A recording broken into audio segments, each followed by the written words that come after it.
Hello, everyone, and welcome back to another edition of To The Point podcast. If you think you're seeing double, yes, me and Shamus were podcasting together last night, but we've lost two of our co-hosts from last night. We're here today, as we always do on Tuesdays, to talk about Breaking Bad, episodes 3 and 4 of season 3. This is really, I think, some of the best of Breaking Bad. We talked about this last week, but these episodes, the dynamics, just some of the scenes and the acting are quite incredible in these next couple episodes. But Shay, almost 2 hours last night. We're back again less than 12 hours later. How are you coping with the with work plus podcasting plus a move? I mean, it's got to be a lot on your plate. Oh, I mean, you can probably tell by my face I'm a tad tired, but I push through. I love the game and I love the hustle. So I'm back again.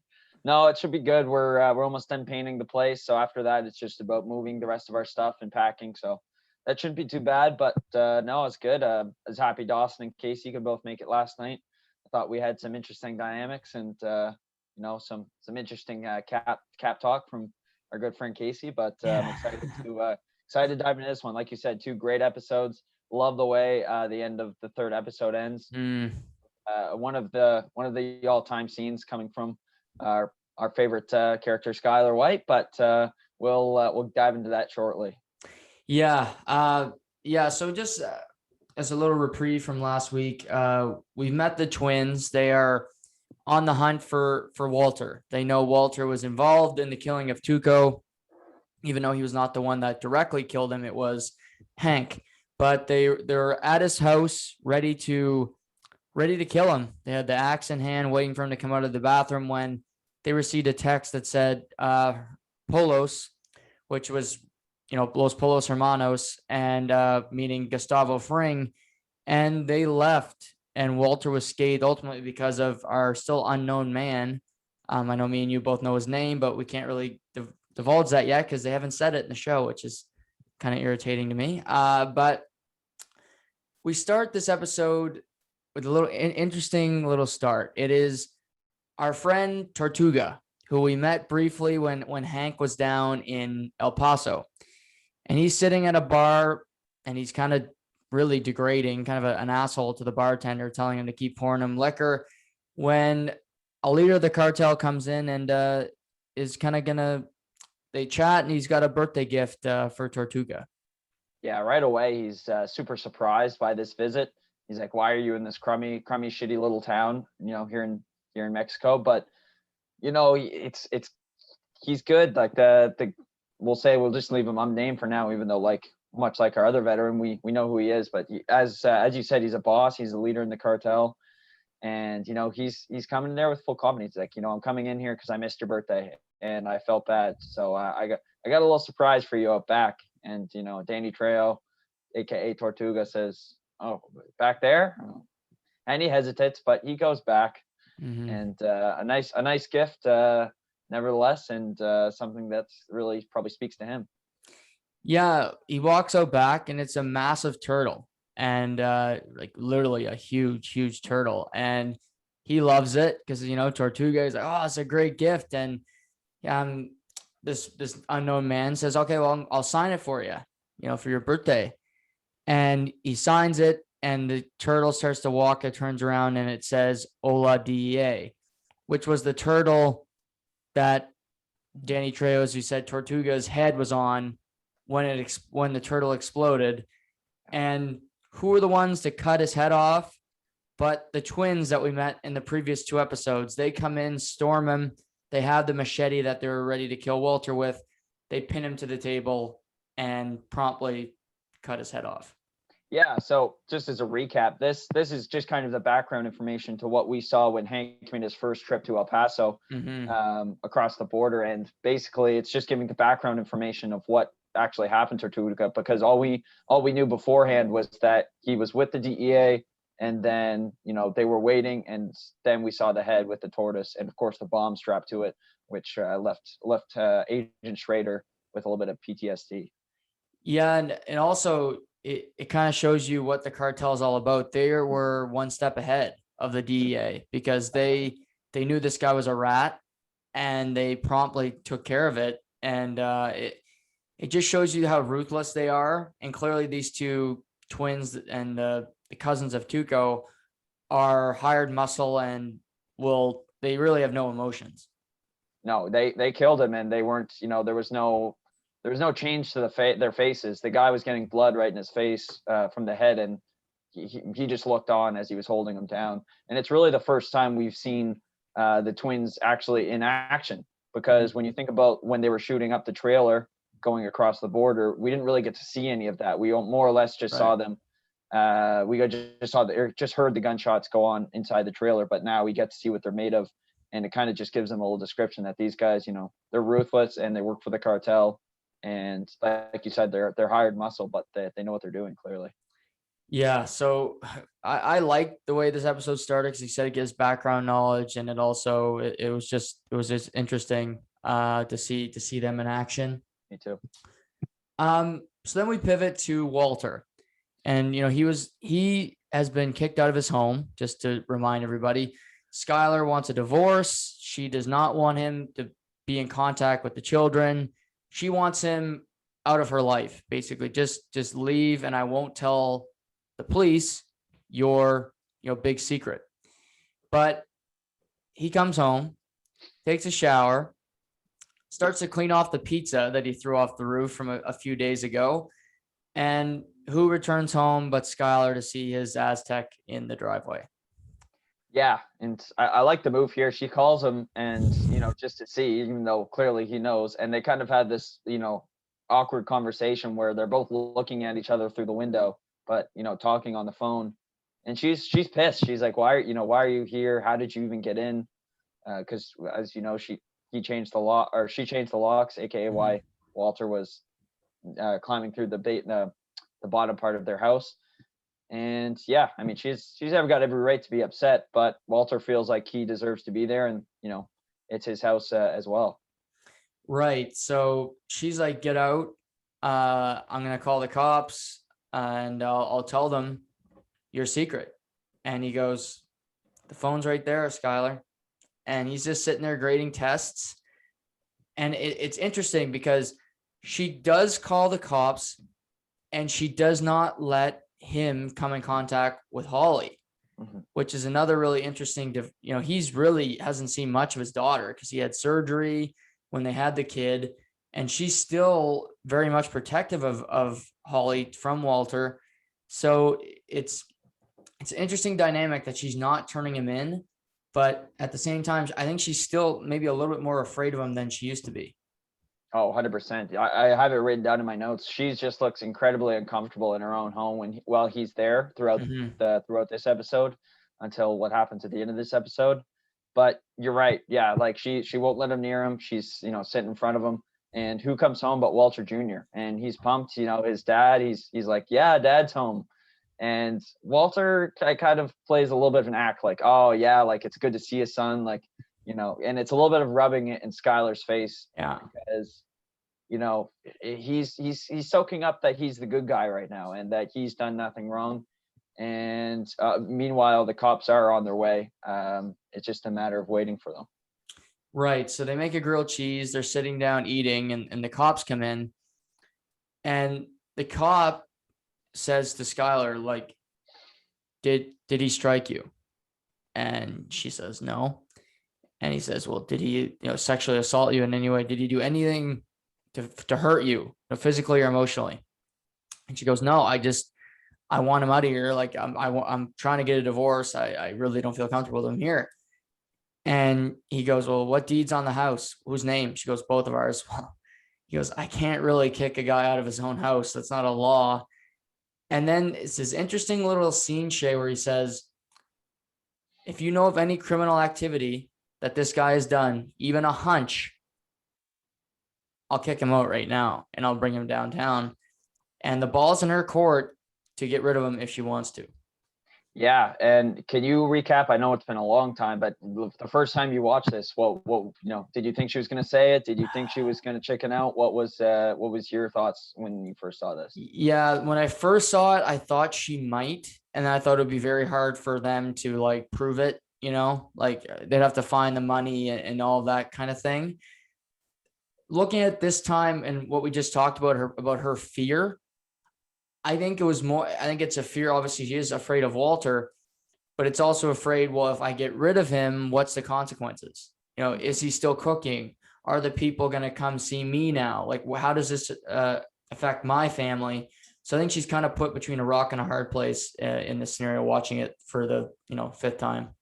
Yeah. And like you said, she ended up not saying anything. And to the point, there's not much more there's even a little scene where Walter picks up Holly, kind of makes him look like the good guy again in front of the police. So there's really not a ton they can do. So they just end up leaving. Yeah. Tough scene for Skylar, because I do feel for her here. And I think it's harder than you think to turn in your husband, who's a drug dealer, father of your kids. Walter Jr., who knows how he would react to his mother until it was actually proven. If it was a long, drawn-out court trial, that could get ugly. It could really affect her long-term relationship with her son. So I can't necessarily blame her in this spot. Mm-hmm. Yeah, me neither. It's it may not be the right move at this time, but we'll see down the road if she tells anybody else. Right. So yeah, she kind of takes Holly. She says, "Welcome home," and then she goes and locks herself in her room. So that's her little payback, so that he's basically on his own island, but in his home, but not having much to do. Jesse, however, just bought his aunt's house. Pulled a fast one on his parents. He's clean again, but he's basically out of money now because he spent $400,000 on the house, and so he's no furniture or anything in his parents' home, but he's sitting there with his cell phone. And this is a really kind of tough scene. Saul comes and visits him, and he's Saul basically saying, come cook. Like, this is what you're meant to do. Like, let's do it. Let's make some money. Jesse goes, yeah, I'll talk to Walt, whatever. Like, can you beat it?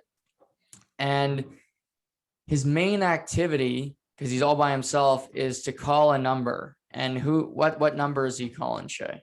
Yeah, he repeatedly calls Jane's ringtone just to hear her voice, which I've heard of other people doing, even, and it's been brought up in TV before. It's not the first time, but yeah, it's a way to see it. But he's clearly in a lot of grieving. He's in a lot of pain still. And, as a former addict, this is kind of an addiction to him, is to keep hearing her voice, because, just gets him through the day. You're right, though. No furniture, no nothing. And it's just him basically, just lying in a sleeping bag on the ground, listening over and over again to Jane's voice. Yeah, and you could just tell by the way he looks, and the great acting by Aaron Paul.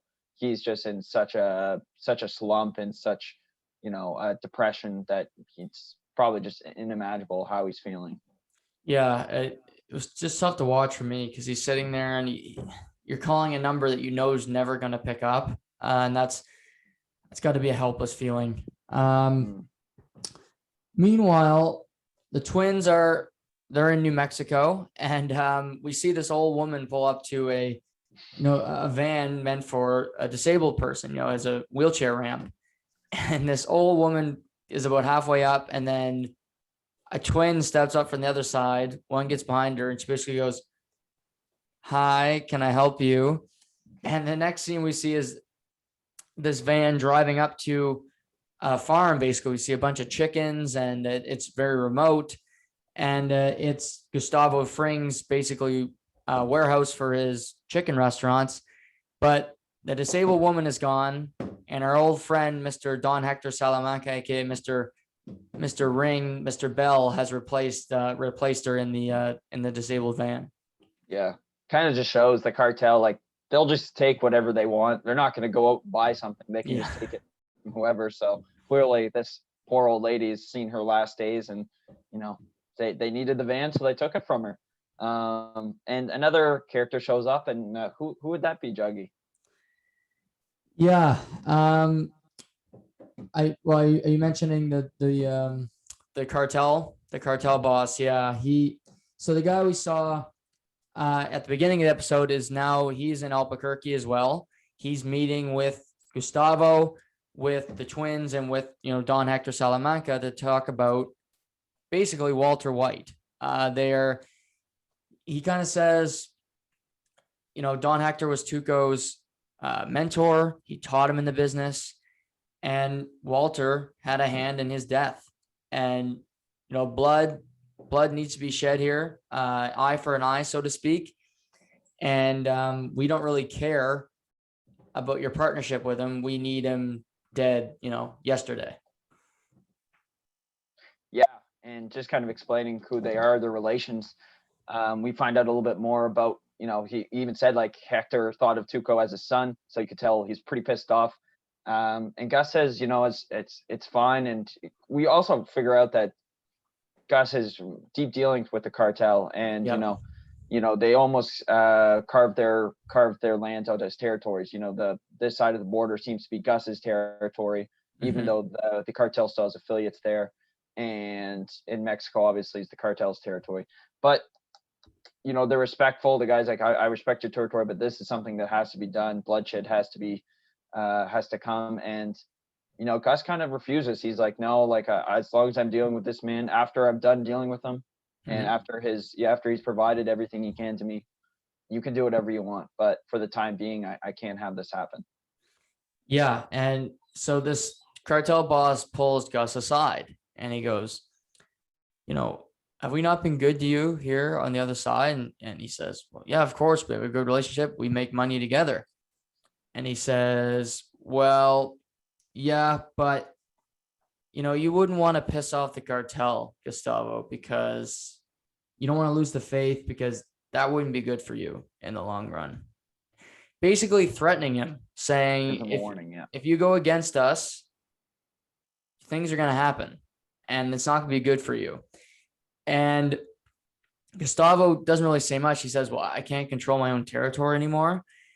But this is the first really we see Gustavo where his facial expression was not mild-mannered. He looked irritated, and we'll learn more about him as the show goes on, but he's not a guy. He even says it in the next episode. He said, fear is not a good motivator. And clearly they're trying to use fear to motivate his behavior here, and it's not going to work. No, he stands tall, and the cartel boss basically says, I can have it and we can let him live. I can speak for my own actions, but I can't speak for theirs. And as they look up, they see the twins looking in the mirror, and that they're hungry for blood. They thought of Tuco as a brother, and they're gonna want to kill him. So it's kind of yeah, he's safe, but how safe can he really be with these two maniacs running around? Right. Before we get back to the whites and everything that they do, Hank received a call earlier in the episode that he's wanted back in El Paso, and he acts like this is such good news and he's really excited, but we've mentioned his PTSD. He's terrified to go back. He does not want to go back. He's using every excuse in the book to not go back. And so he's kind of stressing about it. He's at a dive bar with Gomi, and he notices these two guys passing. It looks like methamphetamine, on the table to one another. And he notices it, but, Gomi says, let's call it in, Albuquerque PD. It's just common courtesy. But Hank says, no, let's let it go, whatever. He goes outside while Gomi pays. And when Gomi comes out, Hank goes back in, but for a different reason than to go to the can. Yeah, this is unhinged. I mean, and it's Hank looking for trouble in a sense that, they mentioned at the beginning, Gomi says, why are we here? Why can't we just go to a Chili's? Like, well, we don't have to come to this dump. And, Hank's there for a reason. And he walks in, he basically walks right up to the table without his gun and says, let's do it. Let's go. And the two guys get up, and Hank proceeds to lay a whooping down, and a pretty bad one at that, kind of cracking both these guys' heads open. And as he's kind of on top of one guy, and the bar just slowly starts to close in towards him, he kind of used the old "I'm a DA agent," and I'm gonna get away with this. Yeah, that's an interesting one. Yeah, yell DEA. Or I wonder if a cop did that now, you think that would work? Probably less likely. It's that strategy's aged a little poorly, but who knows? Good point. they might have grabbed, if he didn't, maybe they grabbed him and took him out back, and maybe that was the end of Hank. But Yeah. he felt he had to say something in order to establish the room.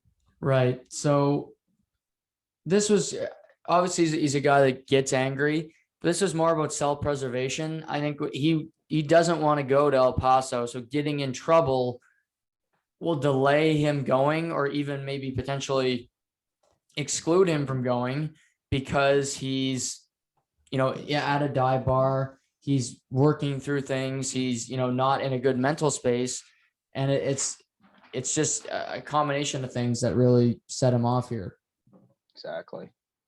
So yeah, he's tough look for Hank, but Gomi kind of covers it up for him, says that he went to call it in, then they attacked Hank while he was outside.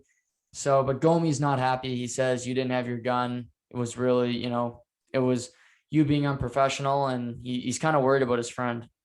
Yeah, we start to see a clash between the two, which we'll probably get into later on. But you're right. Yeah, he's not happy. He had to cover for him in the first place, and he's worried about Hank, because obviously this is a clear indicator that he's acting out for whatever reason, whether it's because of the meth or because of El Paso. Yeah. So meanwhile, the White home is not going well. It's this beautifully awkward breakfast scene, which I think is so well acted by all three participants here. Skylar's got a paper in front of her face so that only Walter Jr. can see it. Walt is sitting at the chair, basically like in his underwear, looking like shit. And he's just, Walter Jr. is like, so Dad, you going to work? Yeah, we'll see.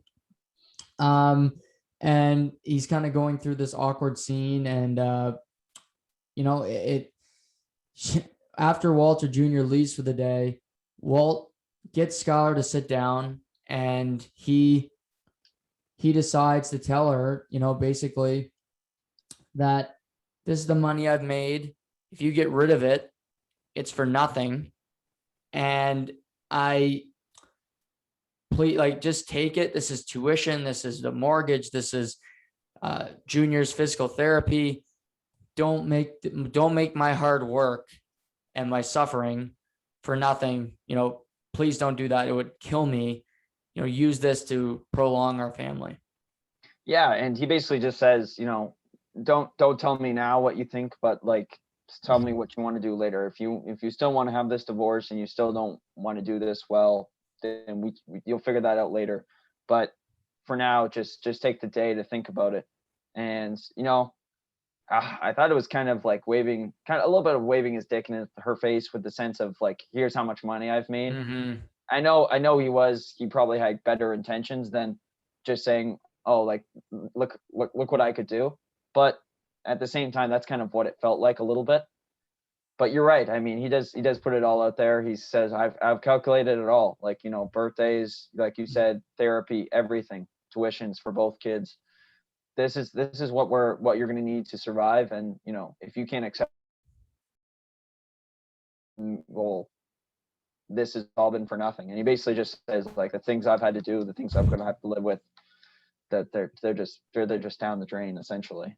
Yeah, that wasn't a good line either, because it makes it sound like he was justifying it because it was for the family. But she doesn't ask him. She doesn't say anything throughout the whole time that he's saying, and she just says, "Let me know later." So she goes and sees her lawyer, and she's kind of pissed that he's moved back in, and she tells, I want him out. I don't want him around. I just want him out of my life. He won't sign the divorce papers. He's really a nuisance. And she goes, well, can you tell me anything that I could use? And if you don't want to use it later, it's attorney client privilege. I can't use it unless you tell me to. And she reveals to the lawyer that her husband is in fact a drug dealer. Yeah, a meth manufacturer. And this is huge, because this is another person kind of getting in on the secret. Like you said, though, it's strictly confidential, so there's no way that she can use it. But the lawyer automatically responds. She's like, I can have a restraining order within, 30 minutes after this Mhm. call. Let me go to the DEA, let me go to the agents, and all you have to do is basically sit back and wait till they take him away, and we'll have a case. This divorce will be wrapped up in no time. But Skylar, what does Skylar say to this? This sounds like a pretty good bargain for someone who wants someone else out of their house. Yeah, she says she won't turn him in because she can't. Walt Jr. cannot see his father in that light, and it's tough because I get where she's coming from, but what would be best for her son would probably be for her drug manufacturing husband to not be in the picture, because he's not only is he manufacturing methamphetamine, but he's kind of off his rocker lately as well. He's not been in a good mental state. We'll see that more in the next episode, but he's really been off kilter as well, and his actions toward his son haven't been exactly spot on in the last number of weeks. No, not genuine at all. Because you think of, if he was a good father and a good person just in general, you'd think that he kind of maybe not have his son hate his mother, and kind of enlighten him on what some of the things that were going on, even if you couldn't tell them right out of the way, like, hey, I make meth, that's why your Right. mother wants to divorce me. You could still be a little bit more genuine and say, listen, like, there are major problems going on with me and your mother. Don't take this all out on her, because clearly she does have good intentions. But you're right, he's kind of just played the, oh, I don't know, he keeps saying, oh, it's not your mother's fault, but basically not saying it, I guess, genuinely, if that makes any sense, being like, Yeah. yeah, like, it's not your mother's fault, but it kind of is, in a sense. Right. Yeah. He's helping her with faint praise. And that's not going to be a good excuse for his son. He wants clear cut information that neither parent is willing to give him right now. We go back to Jesse, and so we see throughout this episode that he's calling Jane's voice message. He's using it as therapy, but towards the end of the episode, one of the calls he gets, this phone has been disconnected, and it's this panic look on his face. But to me, Shay, when he closed the phone, the flip phone, it was a sense of closure. It was okay. I can't hear her voice anymore. I need to move on, sort of thing. And I think that really helped him push forward, whether it was in the good direction or bad direction, depending on how you look at things. No, 100%. It was the closure that he probably needed, because who knows, he might have done that for the rest of time if that Right. was still available to him. So yeah, it was kind of like, okay, well, I gotta fill this void with something. And we see in the next episode, he says he's gonna do the thing he does best, and he takes Saul's advice, and he starts on the bandwagon again and starts cooking in the old RV. Yeah, we just see him in the desert. We don't see him cook or anything, but we do see him with the gear on at the end of this episode. So he's back to his old tricks and gonna be going to cook some meth. So at work, Skylar still kind of on tilt after Walt's big speech, talking to the divorce lawyer. She's basically in a position where she has no power. She doesn't have a home. Her son thinks she's a bitch, hates her. She only has her daughter, but she's an infant. So, what does that really, you don't have really any human connection with anybody right now. And she's in the common room or the break room, if you call it, to use an office term. And she's making photocopies. And Ted walks in to get a coffee. And she walks over to him. They kind of stare at each other for a while. And she plants one on him. Yep. It was huge, because you felt the tension basically since Ted came onto the scene with this show, and you could tell that there was something there, and they finally act on it. You think about that awkward singing scene for Ted's birthday, everything kind of is leading up to this. And, a coworker slowly walks in after, and Ted kind of makes awkward small talk. But then, Skylar says, "Are your kids home?" And we're all adults. We all know what happens after this. Yeah. So she she goes to Ted's for a conjugal visit. So she's home late, but Flynn's friend Lewis is over because Walt said he's been driving him to school a lot. He's a good friend to him, so thought he'd have him over for supper. And Walt's like, yeah, I'm cooking. I hope you thought about my offer. I can't wait to sit down. No rush. We could talk about it whenever. But Skylar's just sitting at the chair. She hasn't really said anything since she called the cops to Walter. And she's just staring at him. And he's kind of like smiling, like, we got the family back together, a good family meal. Yeah, he even goes to say, "Oh, honesty, it's such a great thing." Yeah.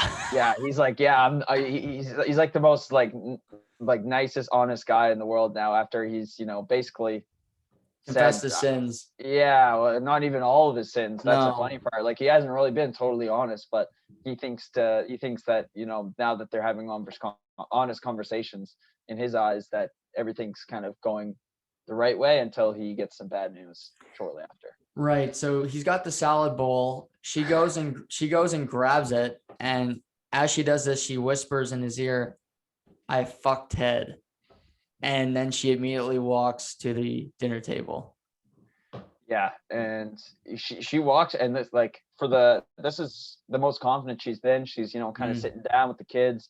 Walter, at this point, still in the kitchen, and his face, oh, it's perfect. Like the acting by Cranston in this one is just unbelievable. He's got like a little bit of disgust, a little bit of shock going on in there, and it's a great way to end the episode. And this is everything that Skylar can do to get back at Walter, because her hands are tied with the situation about, like we talked about, talking about him being a meth manufacturer, and he's in the house now, and she can't get him out that way because obviously can't tell about that either. So how is she going to get back at him? And this is kind of the perfect recipe for Walter to get unhinged. And yeah, this next episode it's funny. It's kind of, it is humorous, but at the same time, you kind of feel for him a little bit because he's going through one. Yeah. I completely agree. Because yeah, he's going through a tough time. So that brings us to episode 4. It's titled Green Light. And so Jesse is in the RV and he pulls into this kind of run-of-the-mill gas station it looks like it's on a native reserve. I think it's called the Big Chief Station. So he pulls in, he's getting gas and cigarettes. But the total is $79, and he doesn't have $79. He's flat broke. So she goes, yeah, well, I'd let you come back later and pay, but my dad's like a big hard ass and I can't, he looks at the receipts. So Jesse's like, what if we make a trade? And he uses the only thing that he has really on him, and that would be meth. Yeah, and not just any meth, blue meth, because he's been using the same recipe that him and Walter started with. And she's kind of like, oh, like I don't know, I smoke a lot of weed, but I heard it's super addictive. What's it like? And Jesse, as a former user, says it's awesome.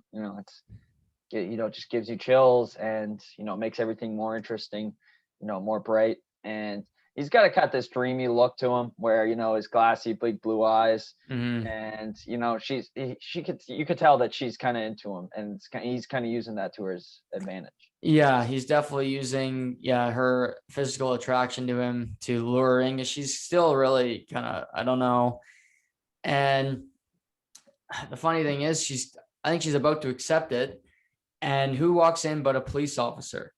He goes to the back of the store to get a juice or something. And as he's coming up to the register, Jessie slides her the meth. She puts it in her pocket while the cop's only a few feet away. He grabs his smokes and says, have a nice day. And he drives off scot-free for, at least 20 minutes of this episode. Yeah, exactly. It's a good way to it all comes back, and we'll get to that later. But it's a nice little way, and it's also kind of Jesse being confident. But at the same time, you think someone who's sober and rehabbed wouldn't want to expose those same demons to somebody else. Right. So you can still tell Jesse's, even though he's better, he's like he said in a few episodes earlier, he's still the bad guy. That's what he's labeled himself as. Mm-hmm. Yeah, he needed the gas. He needed to get out of there, and he used what he had. He used the meth, even all the while knowing what it can cause and what pain it can lead. Ultimately being a part of his love of his life, Jane's death.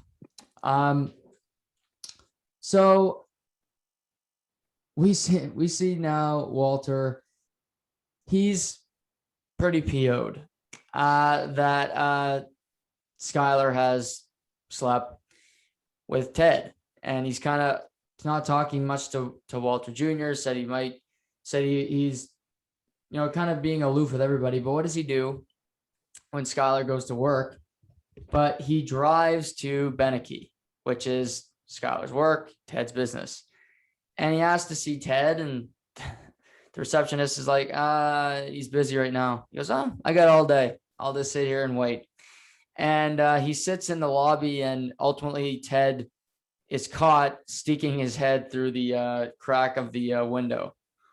Yeah, Walter tries to pay him a visit, and it's a basic reaction for a husband who's been cheated on, essentially kind of slamming the doors, say, I just want to talk, like, let's be men about this, and causing a bit of a scene, a bit more of a scene than he probably wanted to. And then he tries to break in with this huge bowl of a plant, and it's a ridiculous scene where he's dragging it over. It's clearly too heavy for him to just pick up and throw, but he drags it over to this window, and then he tries to chuck it at the window, and it doesn't even break. It just kind of falls down and cracks the pot. Right. Yeah. Everybody's looking at him. Skylar's like, she goes, what are you doing? He goes, nothing, just moving this. And he's dragging it over. Eventually security do get him out of there. And he's about to go back in because he sees this back door. So he's not leaving without his pound of flesh. But who cuts him off, almost hitting him in the process, is our unknown veteran who's working for both Saul and Gustavo Fring, we know now. And this time he's doing the bidding of Saul, because as we recall, Saul had the Whites home bugged. He knows about their divorce. He knows all the problems. And they caught this in time before it could really spiral and hurt Walter even more. Yeah, essentially, our veteran brings him back to Saul's office, and basically they just kind of go over. They're like, okay, listen, you can't be going to offices banging on doors and stuff like this. Of course, Saul's just like, oh, like she cheated on you. Well, that's like my every wife I've ever had. Yeah, if you haven't figured this out already, Saul's kind of a sleazebag in most sense, and you don't really get to see the lighter side of him until you watch his shows, Better Call Saul. Mm-hmm. But then Walter kind of puts it together. He's like, how did you know I was going to be there? How did you know we were having problems? And he's like, did you have my house bugged? And Saul says, yeah, I did. And he's outraged, clearly. Yeah, he's pissed. He goes, what do you like? Why are you intruding on my business? Like, this is not, this is not what you should be doing. I don't care. And while he's there, Saul kind of says, this is not a bad thing. She could have turned you in. Like, we could be in jail right now, in a cell with a big dude. But, okay, yeah, your wife snuck off the reservation for some, I'm going to try to get this right, for some dirty pleasure. And Walter completely snaps. Yeah. This is when Walter basically he loses it. He's already having a rough enough day. Embarrassment at Beneke's, finding out the information the night before, and he just goes after him. And Saul delivers a very Saul-like line. He's like, "Boo hoo! I won't cook meth. You cry, baby," and kind of storms off. And Saul's like, go tells our veteran man, go deal with this. I've had enough of this, man. Yeah, he basically they're fired, and Saul goes, who cares? You're not cooking any meth anyway. You don't make me any money. And you just ruined a $300 suit. He's all PO'd with Walter. But, he got dinged pretty good. He got him in the face a few times before our veteran, who kind of sat there for a bit and let Saul get hit, which was funny too. Oh, yeah. But so Walter leaves, and it's a pretty funny scene. At this point, he gets rid of our veteran gets rid of the bugs from the house, and where he's parked, there's this drawing in the pavement, and it's a drawing of the machete that our twins had. So clearly they've been back to Walter's house, and our veteran kind of says, sometimes, Walter, it's not that bad. That it's sometimes a good thing to have someone watching your back. Clearly giving him a shot indirectly and telling him you're only alive because of me right now. Yeah, Walter, to this point, Walter still has no realization that the cartel wants his head. Mhm. And you're right. Yeah. Our veteran just kind of says, listen, like, you're alive on this planet because I allowed you to be alive. And, now you're getting rid of the only protection that could keep you alive. Mhm. And Walter's still oblivious to what has gone on in the past episodes, kind of just storms back into the house. Yeah, he's done with him. At this point, Hank is still going to El Paso. He had that altercation, but it hasn't derailed his plans completely. He's in the car with Marie, and she's clearly very worried because she goes, "Do you have to go?" And he kind of mentions, "You want to go to DC? This is how you get to DC. You have to do trips like this. You put in the time, and then you get a good transfer, and you go to a better place of work." And as he's about to check his bags in, he gets a call that the blue meth is back. A man has been arrested with the blue meth in hand, and Hank decides not to get on the plane. Yeah, it's a very similar scene if you think about it to when Walter was supposed to go see his mother. Mm-hmm. He gets dropped off, but he never actually enters the airport. I guess it's a common theme here. No one likes actually flying in this show.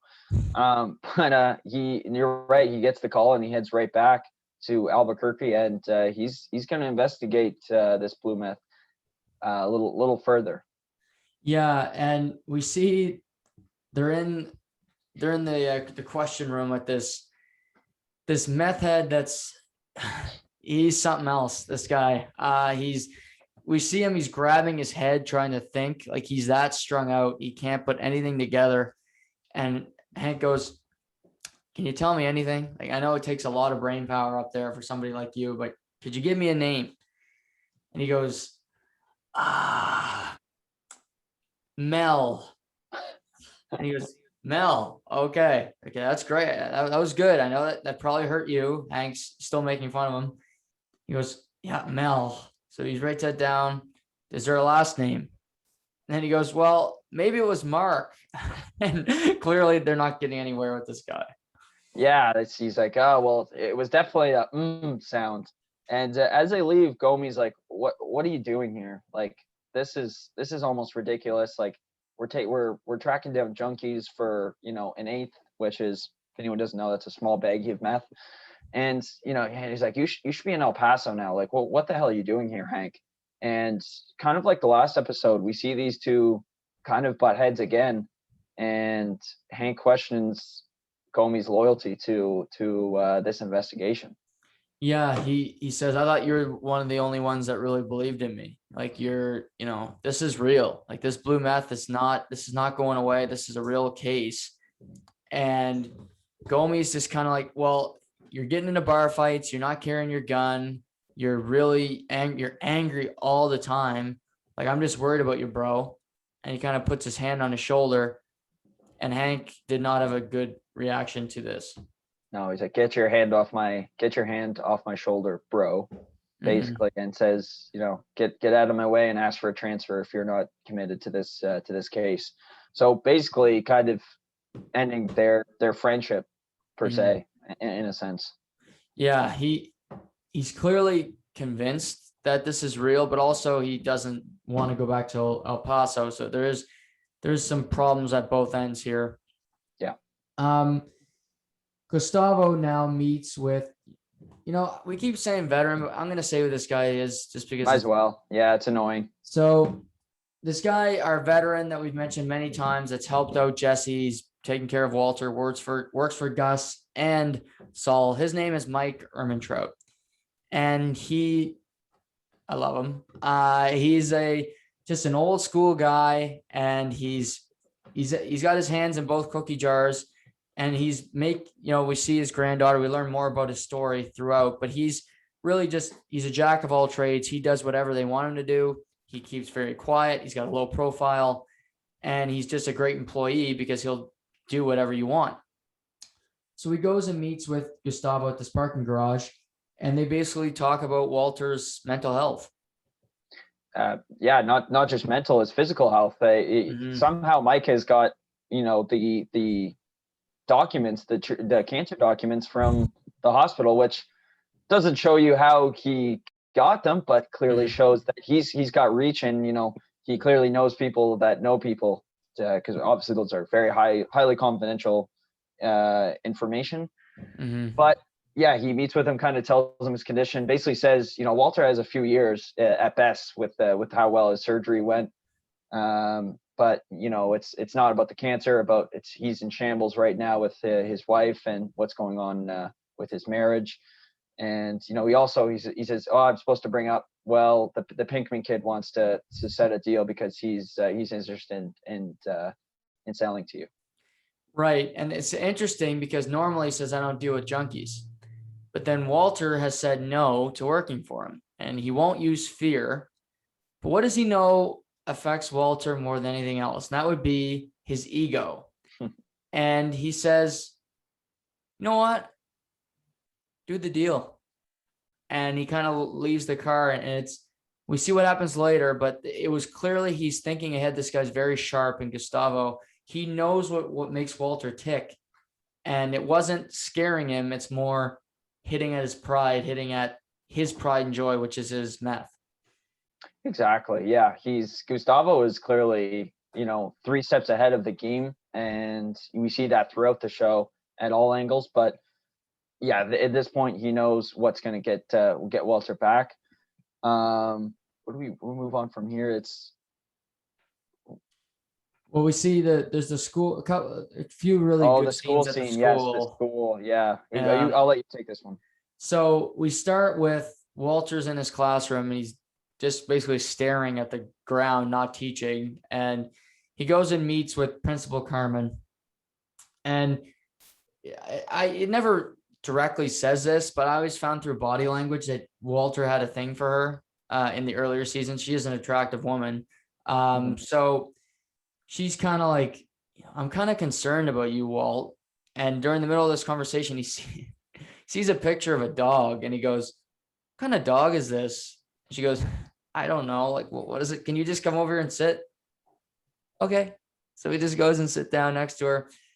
And maybe out of jealousy and because Skylar could do it, he decided he'd try his luck at the cheating game as well.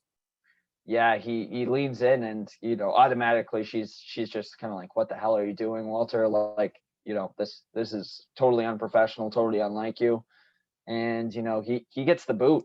And he's walking out of the school with his things, and someone comes to meet him at the school. And I'll let you. Yeah, so Jesse is outside in his car. He honks, and Walt walks with his things, puts them on the top of Jesse's car, and gets in. And he goes, did you just get fired? No, like long-term sabbatical. Oh, okay. Yeah. Okay. That's why I was saying it. Yeah. So they start talking, and he goes, I want to start cooking again. I want back in the game. And Walt goes, I don't. And he goes, I know, but I just cooked some killer meth, and I'm gonna see what we can get sold. And Walt flips back into Heisenberg because he sees it's his blue meth, and again he's on tilt because he's irate that Jesse's using his recipe to potentially make money in the future. Yeah, and Jesse's kind of genuine about it. He says, I was going to cut you in because it is your recipe. And Walter's like, no, I'm not going to let you meet this person. And you're right. He kind of gets unhinged again. And you're right. He goes kind of full Heisenberg in the sense that he's so proud of what he's made and so proud of, you know, what he's produced, that he can't just let somebody else make it, even though it's his partner and someone he's worked with the entire time he's done this. And, you know, he gets out and he's like, they kind of have a FU match, and a funny scene. Well, Jesse drives away with Walter's things still on top of the car, all over the place. They crash and shit breaks, and, you know, kind of left Walter on his hands and knees trying to collect his things. Yeah, it's been a bad episode for Walter. Bad couple here. And, you know, Jesse was sincere. He was gonna give him his half, and Walter could not even accept that because it was a little cloudy or something he just wasn't okay with, that it wasn't perfection. And even though, you know, Jesse says people that smoked it were, you know, says it's the bomb, Walter responds with, who, junkies? Well, who do you think's going to be doing it, Walter? They're not business people that, you know, you'd assume, but he's freaking out, and he's just having none of it at this point. You think if you were Walter and you were actually trying to get out of the game, right, Juggy, you think this would be the time to kind of, you know, let Jesse do his thing and walk away if you were smart and you knew you were going to leave it. Right. I mean, oh, exactly. Let him cook and just say, you know, it's your business now, kid. My family's in such disarray. I've made it. He said he's made enough money. You know, he's calculated all the money he needs. He says he's made enough. So this should be the perfect time to exit. Doesn't know that he's in danger, but in his mind, he's safe. He's in the clear, and he can at least try to build back his family life. Yeah, exactly. So Hank has been dodging his boss's calls all episode because he's chasing this blue meth. And before he goes to see his boss, he goes to the same native gas station, because the guy who was arrested, they found out who was they worked through this Mel, and they found out it was Max. And this guy was a friend of the clerk at the gas station. He kind of ratted her out. So he goes up there, and she's completely afraid. She goes, I just smoke weed. Like, I don't do this often. I tried it once and I hated it. And he goes, well, who gave it to you?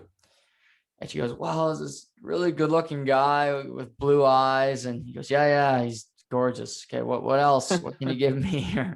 And, well, he's got brown hair, and she's just kind of floundering. But she goes, he was driving an RV.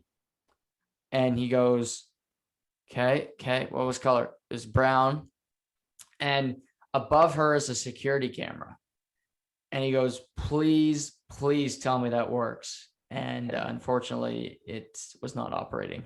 Yeah, poor girl's not too well under pressure. She basically is in tears by the time they ended the conversation. And the fact that he, you know, she keeps saying, oh, I'm sorry, I really wish I could help you, I just don't have anything for you. Hank's on his way out, and, you know, he gives a last look, and he sees an ATM, and this ATM is pointing directly towards the tanks, to the pumps. And, you know, he's got it. He's got what he needs, and he's starting to retrieve imagery off of it. Yeah, he's excited. He's, you know, this is kind of a big break in the case for him. And meanwhile, he gets back and he sits down with his boss, and he goes, I got some lead on the Heisenberg case. Like, we got 29 registered RVs in the county. And the boss like, 29, huh? Only 29. Only 29. He's have to go knock on some doors. He goes, Hank, are you going to El Paso or not? Yeah. I just need some time. No, you don't have it. Are you leaving tonight? And this is really one of the first times Hank was vulnerable, because he had to make a decision, say how he was feeling. He says, no. Yeah, this is the obsession. This is the obsession since he's got a little whiff of it, and, you know, Hank can't let it go. You know, he's been waiting for something like this to resurface, and it finally has. And I think would just break him to leave it. So, to your point, yeah, I do feel he's still, you know, timid about going to El Paso, because he knows what could happen to him. Mm-hmm. But in the same sense, you know, he's built this, you know, case, and he's built everything around this Walter, not Walter White, obviously a Heisenberg character, and he's going to have to try and break him, but it's going to cost him his promotion. Yeah. And just thinking about life, it's tough when nobody believes you about something. Obviously, we can think of lower scale in our lives, but you think of rape victims or somebody that's in an abusive relationship, and often it can be pushed to the back burner. Hank is right in this scenario, but he doesn't have sufficient evidence for it to seem right. But at the same time, I think you do want your employee, you want people in life to not be afraid to step forward and point out when they think they're right or when something's bad's being done to them, because then nothing changes and life kind of just remains at a standstill. And if anything's been proven to us in the last year and change, people speaking out, people doing the scary thing is often the best thing to do in life. Yeah, for sure. Yeah, sometimes the hardest thing often is the right thing, unfortunately. Even speaking back to Walter, where he says, he was teaching Walter Jr. how to drive. He goes, do you want to do the easy thing or do you want to do the right thing? Right. And yeah, often think that right thing does turn out to be the hardest decision. But yeah, I mean, for Hank, this is his obsession now. It's become his duty to get to the bottom of this case. When you started driving, did you use both feet your first couple of times? No, I only used 1 foot. I would have been probably smacked in the back of the head if I would have drove with 2 feet. Did you go 2 for a while? Oh, when I got my license, by the time I was a good driver, no. But like when I was first practicing with my dad or mom, it was just instinct. Eventually I got out of it, but I did do it like Walter Jr. for a while. Walt Jr. special. I love it. Yeah. I had to get that whacked out of me. But eventually it happened. So Jesse is going to meet with Gustavo's man. He's dropping off some meth. He's picking up some money, and they're under this overpass. He gets a baggie. He says, "Enjoy it, man. It's killer." And he's caught off guard because he only has half of his take. And the guy turns around, he yells at him, and he says, yo, you only paid me half. He says, yeah, your half. And he drives away, signaling that Walter is still in the mix here. Yeah, he's still in the game. Even if he doesn't want to be, he's still, because of it's his creation. And this is all staged by Gustavo because he knows this is his way of pulling Walter back in, back into the mix. And he's going to do it by basically saying, oh, you're producing this now, you're producing this garbage. Well, this isn't going to work. And, Walter's, it's like you said earlier, Walter's proud of what he's made. Yeah. So we then pivot to Walter. He's at this he stopped at this stoplight. We hear in the background, this was kind of just thrown in there, but Jane's father, Donald, it says on the radio, he's been rushed to hospital because he tried to take his own life. So this was under the, if you weren't really paying attention, you might have missed this, but Jane's father's tried to take his own life, and he shot with a gun. And clearly the tragic accident has really continued to take a toll on him. Yeah, well, it doesn't take a toll on Walter as he turns down the radio so he doesn't have to hear it. he's real sad about this news. But as he's sitting there, his window's open and he's kind of just staring into the gaze like he's done a lot of this episode. Someone pulls up beside him and gives him a little message. Yeah, he throws a bag at him and he says, "You're half," and just drives away. And Walter's just completely caught off guard. But he clearly, I think he realizes after a while that he's still got skin in the game. He's still in the meth business, whether he wants to be or not. And Gustavo is trying to lure him back into the business. Yeah, and of course the iconic ending of this episode is the stoplight that he was at finally turns green. Yeah, kind of indicating that maybe it's Walter's time to get back into the game and start cooking again. Yeah, great. This show does really great endings to episodes. We mentioned the last one with the I fucked Ted, and this one with the green light. I think beginning and ending of episodes are so important I think of a show I know we both really like, The Sopranos, did a really good job with that as well. Yeah. And I think this show really does it masterfully, where you see sometimes it ties in loose ends from future episodes. Sometimes it's foreshadowing.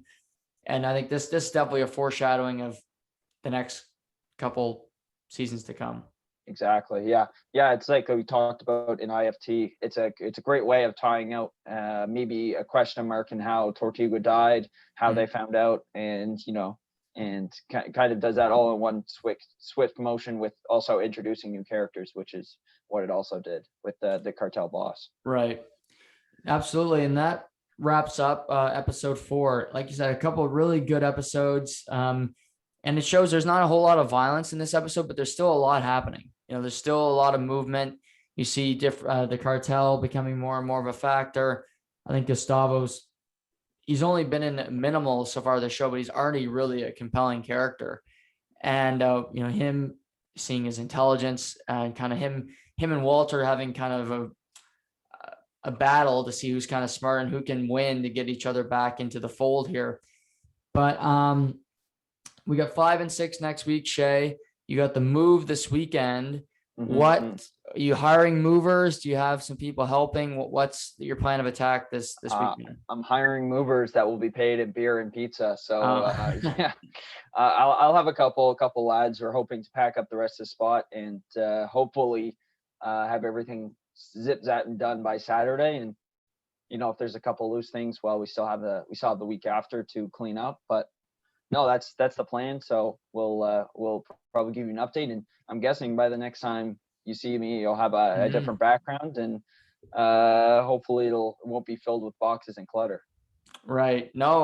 What about you? What's on the schedule for your rest of your week / weekend? Yeah. First off, I'll apologize because I wish I could help you move. That's one thing. Okay. As you know, I'm very good at getting couches out of really tight spaces. Apartment 49. I still don't know how I did that. Should have known I had to break it, but got it out the door. Nevertheless, I wish I could be there to help. I'll be up to visit in the not too distant future. I promise you that. This week, just work throughout the week. Expansion draft, probably cover that extensively Thursday. Watch some of that, some good baseball. And then this weekend, it's the second annual dock crawl, which we did last year. So we'll see what we can get up to there. A few of our Fredericton friends will be coming up. I'm just hoping that the weather can hold up. As of right now, it doesn't look all that promising. Yeah. I am for someone who's moving / for someone who's hoping that you guys have a fun weekend. I really hope that turns around on you. I'm stealing one of the dock crawl originals away from me and Dawson Mormon. We know his success story there. We won't get into those stories, but yeah, it's I'm hoping for sunnier days for you guys, as you guys have a couple visitors from outside coming in. Yeah, no, it should be fun. And what's gonna be the toughest thing for you to move? This is going to sound super cheesy and casual itself, but I think it's the move itself. I've really attached to this apartment. I really like the location and how it's laid out. But I think when we finally get settled into the house, I feel like it'll feel a little bit more normal. And that's got a great location too, with a tad bit more privacy here in the big city of St. John. Right. No, super happy for you and Kennedy, as you know. But congratulations, and I know you guys will make some good memories there, and you and the kiddies and everything else. So looking forward to seeing what you guys do at the place when I come up.